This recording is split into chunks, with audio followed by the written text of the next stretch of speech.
Hi, it's me again with CorelDraw Tips and Tricks Part 2. I said in the Part 1 that this would be a pretty good idea to clone this so you can look at it in real time.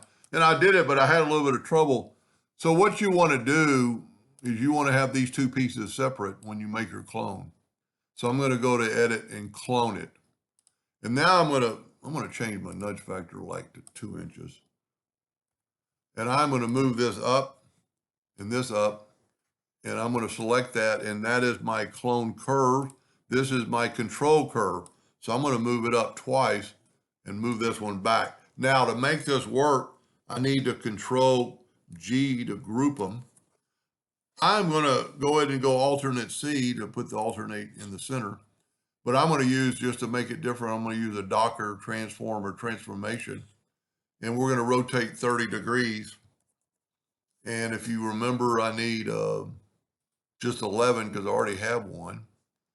And now we have our control curve or our clone curve. We can put it anywhere on the page. So I can zoom in here and you can kind of see it in real time. So we're going to grab, I moved it a little bit.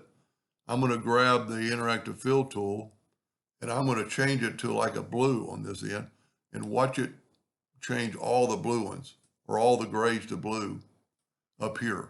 So it made it so much easier to look at it in real time. And if we put let's go ahead and put the black box around it, object order back a page, and it really makes it stand out. And then you could even go further and select the blue, and we don't have an interactive fill tool on it, but we could do that.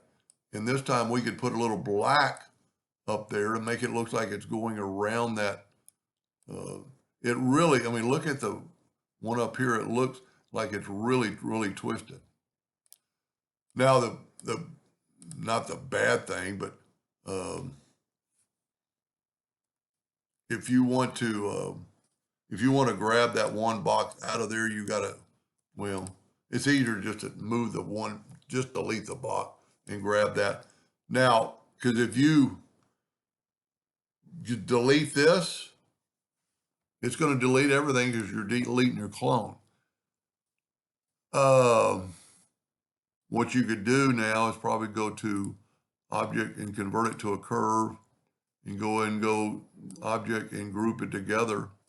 And now let's see if we can delete our, nope, it's still going to clone it.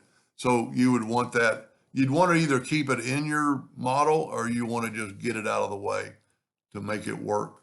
There's probably another way around that, but right now I can't think about, well, I should have left it in place is what I'm saying, and just use it as one of my